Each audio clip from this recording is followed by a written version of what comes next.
आज 10 jurisprudence start कर रहे हैं। क्वेश्चन नंबर 1 है ये, भारत में फार्मास्यूटिकल कानून का कार्यक्षेत्र। यानी थी फार्मास्यूटिकल बोले तो कानून, बोले तो ड्रग लेगिस्लेशन इन इंडिया।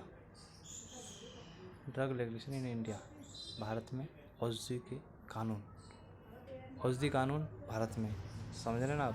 तो स्वतंत्र प्राप्ति से पहले फार्मेसी व्यवसाय यानी फार्मेसी प्रोफेशन औषधियों पर कोई कानून नहीं था। और यद्यपि 1878 में ओपीएम एक्ट आया, 1919 में पॉइजन एक्ट आया, 1930 में डेंजरस ड्रग एक्ट आया, ये लागू किए गए जो केवल उद्योगों व औषधियों के निर्माण, रखरखाव, बिक्री, देश में बाहर ले जाना, अंदर लाना, कंट्रोल करना था।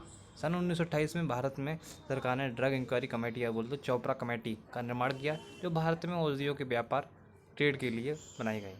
इस समिति की रिपोर्ट 1931 में प्रकाशित हुई और समिति प्रस्तुति 1940 में हुई। उसके बाद 1948 में आपका फार्मेसी एक्ट आया।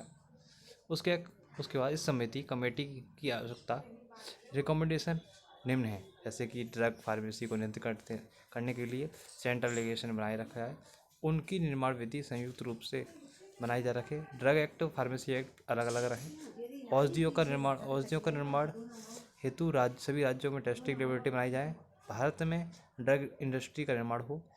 मेडिकल स्टोर में औषधियों का निर्माण बंद होना चाहिए। इंडियन फार्माकोपिया के निर्माण में प्रक्रिया आरंभ होनी चाहिए। चिंचोना डिपार्टमेंट में चिंचोंग की खेती करनी चाहिए। एडवाइजरी बोर्ड एक होना चाहिए जो सरकार को औषधि के संबंध में कानूनी सलाह दे सके। फार्मास्यूटिक्स रजिस्ट्रेशन के लिए फार्मेसी का प्रतिशत न्यूनतम योग्यता निर्धारित की जानी चाहिए। और मैंने साइड में लिख दिया है, मतलब 1878 में आपका पॉइजन ओपीएम एक्ट आया। उसके बाद 1919 में आया पॉइजन एक्ट।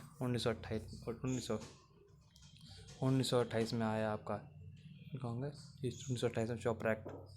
1928 में चोपड़ा एक्ट। 1928 के बाद 1930 में आया आपका डेंजरस ड्रग एक्ट। 1930 में आपका आ गया 1930 में क्या था, 1930 में कहाँ गया क्यों ये करते हो ना। अच्छा, पब्लिकेशन हुआ, चोपड़ा कमेटी पब्लिकेशन हुआ 1940 में आपका। 1940 में आपका ये फार्मेसी वो चोपड़ा 1940 में 1940 में